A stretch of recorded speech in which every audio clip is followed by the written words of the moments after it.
The most important skill to develop in English is conversation. जब भी हम हिंदी में सोचते हैं और इंग्लिश में उसे ट्रांसलेट करने की कोशिश करते हैं तो हमारे कॉन्वर्जेशनल स्किल्स मजबूत होते हैं. बट कॉन्वर्जेशनल स्किल्स डेवलप करने के लिए हिंदी को लिटरली इंग्लिश में ट्रांसलेट मत कीजिए. Let's take some examples to understand this better. The first one, मैं अभी इस चीज के लिए तैयार नहीं हूं या मेरा मन नहीं है. Let's take some examples. मेरा मन नहीं है, आज हम पार्टी नहीं जाते हैं. या मेरा मन नहीं है, ये टेस्ट आज मैं नहीं देना चाहती हूँ. So basically the English phrase for this is I am not up for it. Not up for means तैयारी ना होना या मन ना होना.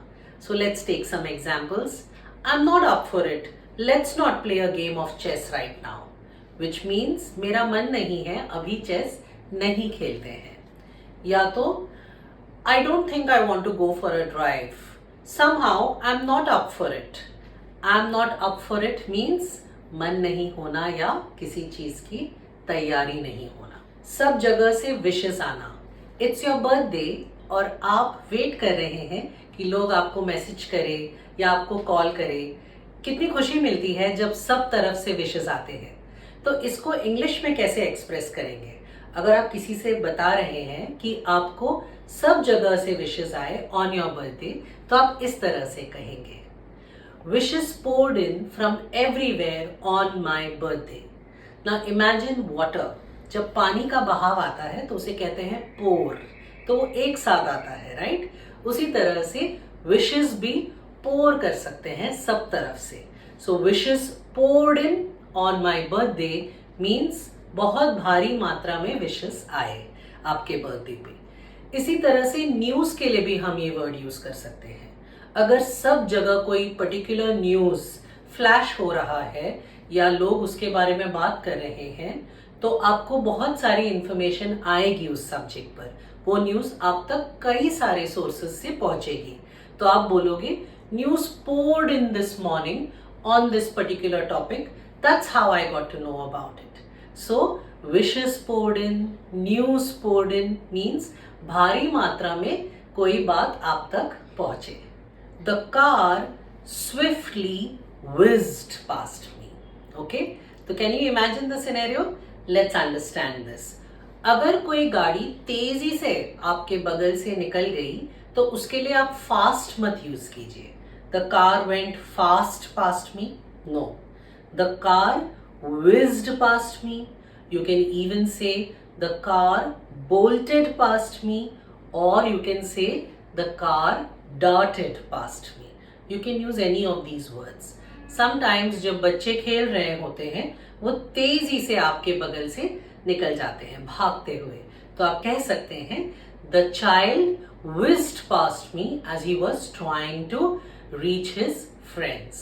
Whizzed, darted, bolted. ये सारे verbs हैं, क्रियाएं हैं.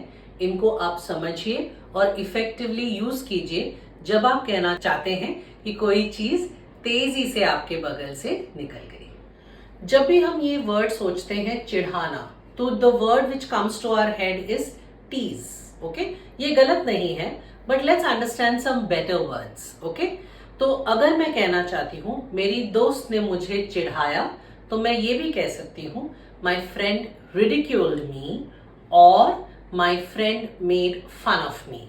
सो चिढ़ाना के लिए ridicule या make fun of, ये दो वर्ड्स ज्यादा इम्पैक्टफुल है. वो अकेले ही जिम्मेदार है इस प्रॉब्लम के लिए. अकेला, this word brings the word alone in our head. So normally हम कहते हैं he alone is responsible for this situation. But I will give you a better word to express this thought. He is solely, S-O-L-E-L-Y. He is solely responsible for this situation. So next time जब भी आप कहना चाहते हैं अकेले ही किसी चीज के लिए किसी ने कुछ किया तो आप कह सकते हैं कि solely. जैसे he solely handled the entire event, which means अकेले ही उसने मैनेज किया. जब भी हम हिंदी से इंग्लिश की तरफ जाते हैं तो सबसे ज़्यादा ज़रूरी ये चीज़ होता है कि लिटरल ट्रांसलेशन ना करें, सही वर्ड्स सीखें और उन्हीं वर्ड्स को हम अपनाएं और प्रैक्टिस करें।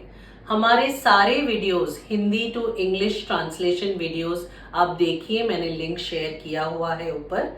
आप वो वीडियोस से और ट्रांसलेशन सीख सकते हैं और प्रैक्टिस कर सकते हैं। तो सही सीखिए और सही बोलिए।